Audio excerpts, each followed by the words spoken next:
पिछले 6 महीने की सरकार जो महागठबंधन की है उसमें कई ऐसे अवसर आए जिसमें कई तरह की बातें चर्चा में रही।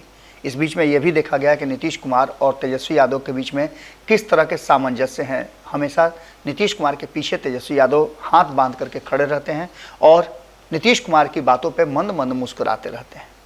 आज इन्हीं सब बातों को लेकर के कई तरह की चर्चाएं हैं और इन्हीं चर्चाओं के बीच में तेजस्वी यादव ने अचानक से अभी इमरजेंसी मीटिंग बुलाई है राबड़ी आवास पर, जिसमें सभी विधायकों, एमएलसी और पार्टी के पदाधिकारियों को बुलाया गया है। इसमें प्रवक्ता भी हाजिर रहेंगे।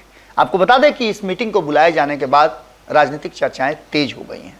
जैसा कि आप लगातार सुन रहे होंगे कि एक तरफ जहां 2024 की तैयारी चल रही है और केंद्रीय बजट भी आ गया है, उसके बाद से लगातार इन बातों की चर्चा है कि आखिर बिहार कहां है और बिहार का क्या होगा। इन सारी बातों को लेकर के बिहार को 10,300 करोड़ रुपए का ऋण देने की बात कही गई है। ऐसी स्थिति में लगातार बिहार को विशेष राज्य के दर्जा की मांग की जा रही थी और जहां एक तरफ 2024 में नीतीश कुमार और तेजस्वी यादव एक साथ चुनाव लड़ेंगे, इसको लेकर के भारतीय जनता पार्टी की चिंताएं थी, वहीं बिहार को एक बार फिर से कुछ नहीं मिला है, ऐसा कहना है नीतीश कुमार का। नीतीश कुमार ने स्पष्ट तरीके से यह बात कही है कि सिर्फ और सिर्फ घोषणाओं के अलावा अभी तक केंद्र की सरकार और पिछले 8 साल में नरेंद्र मोदी की सरकार ने कुछ नहीं किया है।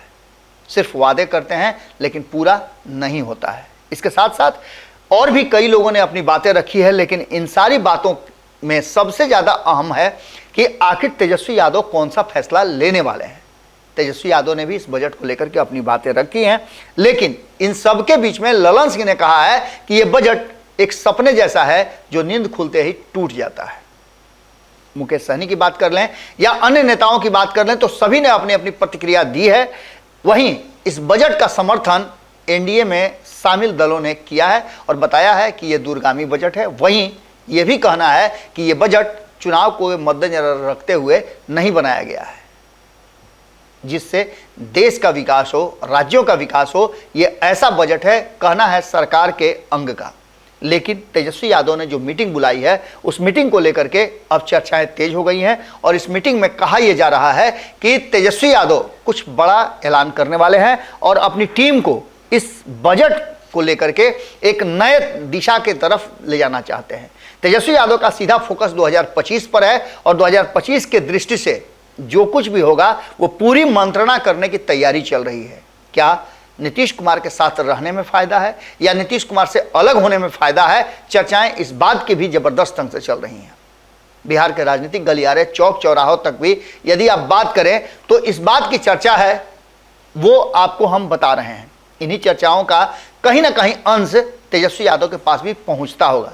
ऐसा नहीं है कि तेजस्वी यादव बंद कमरे में रहते हैं, कम लोगों से मिलते हैं तो उनके पास सूचनाएं नहीं पहुंचती होंगी।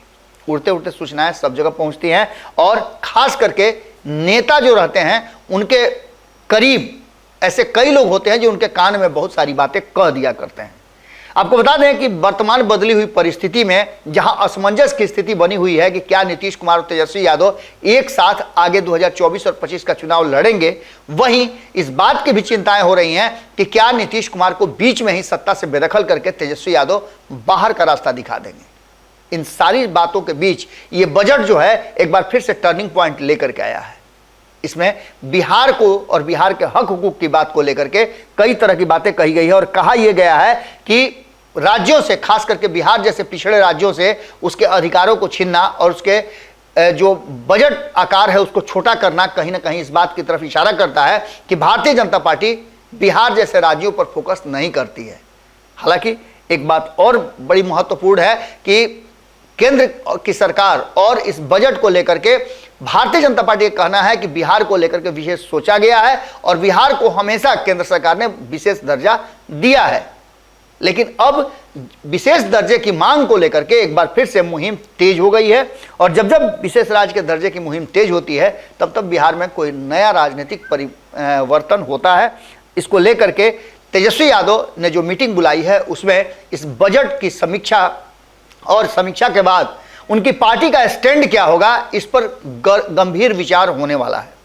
इस गंभीर विचार के बाद आप इतना मान के चलिए कि तेजस्वी यादव बिहार में एकमात्र ऐसे नेता हैं जो भारतीय जनता पार्टी के विरुद्ध हमेशा खड़े रहे हैं। लालू प्रसाद की रणनीति के बाद जब लालू प्रसाद पहली बार मुख्यमंत्री की कुर्सी पर बैठे थे तब भारतीय जनता पार्टी के साथ उनका संबंध था, लेकिन उस रिश्ते को उन्होंने वहीं समाप्त कर दिया और हमेशा भारतीय जनता पार्टी के विरुद्ध की राजनीति किए। अगड़ा और पिछड़ा से लेकर के धर्म और अन्य चीज़ों की राजनीति हुई है और इस पूरी राजनीति में एक चीज़ साफ नजर आ रहा है कि इसको अपने हिसाब से करने की तैयारी शुरू हो गई है। अब देखना दिलचस्प होगा कि इस मीटिंग से क्या निकल करके आता है, क्योंकि इस मीटिंग को बड़ा अहम माना जा रहा है और बजट के बाद और कई तरह की चर्चाओं के बाद इस बैठक का बहुत विशेष महत्व है। जैसे ही बैठक खत्म होती है हम आपसे फिर जुड़ते हैं। बहुत बहुत धन्यवाद। अगर ये वीडियो पसंद आई और वह बिहार के राजनीति और बिहारियत से सरोकार रखेनी तो सब्सक्राइब बटन दबा के चैनल के सब्सक्राइब कर ली। ओजे एगो घंटी बा, ओकरा बटन दबा देला से कुल सटीक और मारक खबर रुआ मुफ्त में मिल जाई। अगर रुआ पत्रकारिता के हमनी के नया प्रयोग में सहयोग कर चाहतानी तो ज्वाइन बटन दबा दी। पेटीएम नंबर नोट कर ली 9386816700। धन्यवाद।